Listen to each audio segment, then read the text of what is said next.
Thank you for tuning in to Blacklisted MX. Let's talk top five predictions for the 2022 Supercross in the 450 class only. Okay, I'm going to give you my top five predictions, and I'm curious what your top five are. Okay, let's get started. My number one is Eli Tomac. Reason being, he switched to Yamaha. You know, everybody's saying that the Yamaha is a good bike, but for me, most noticeable is he looks happy. He's with a new family. I think the energy there is good, and he looks good on the bike. So I think I'm gonna go with him on my as my number one pick. My number two pick is Ken Roxon. Ken Roxon is a hard charger. He's always after a championship. He doesn't give up. I think he's gonna be my number two pick if he can. You know, he doesn't crash too often, but if he can keep injuries at bay, I think he'll be on the podium on a regular basis as he always is. But I don't have him as a Supercross title holder for 22. My number three pick is Dylan Ferrandis. He's just coming off a championship. He's got a good relationship with Yamaha already. I think he's going to use that championship as momentum to carry him on to the 22 season. But I don't see him as a title holder either as well. For number four, I have a split decision. That's with Cooper Webb, and that's with Malcolm Stewart. With Cooper Webb, everybody thought, you know, when he switched over to KTM that, you know, they were kind of deciding how he was going to be, if he was going to be any good, how he was going to do.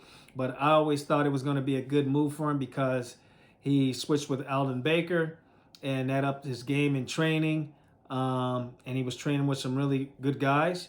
So I think he's going to carry that championship and that momentum onto this season. But I don't have him as a title holder either. Okay, that split decision with him is Malcolm Stewart. He's now with Husqvarna.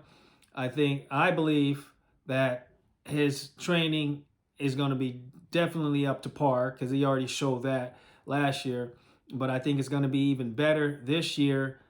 But the downfall will be if he can stop from crashing and he can get a good start. If he can stop from crashing and get a good start, I think he'll be regular on the podium or more often on the podium. So I think he'll be around fourth in the season. Okay, my fifth prediction, and that's also a split decision, and that's with Adam Cianciarulo and Justin Barcia. Now, Adam Cianciarulo, that's, you know, he's crashed, and that seems to be the downfall of his whole career so far.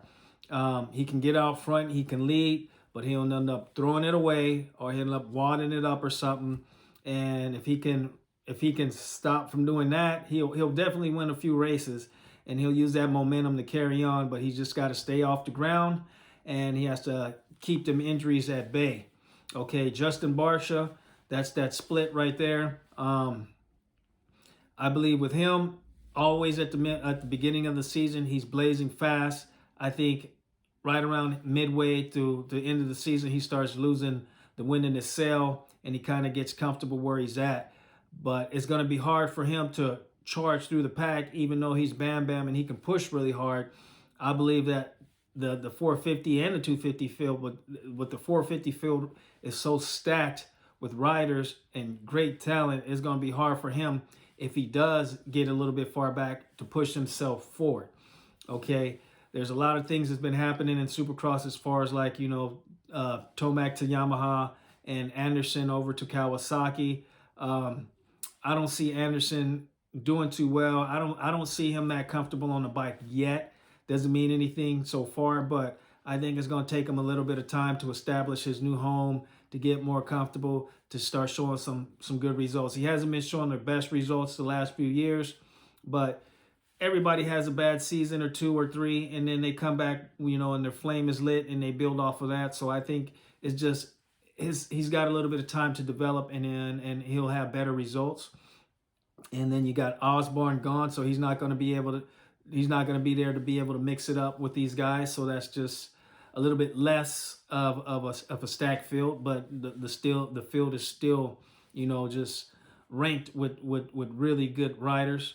But I know I'm missing a couple guys like Musquin. There's a few guys like who am I? Lawrence.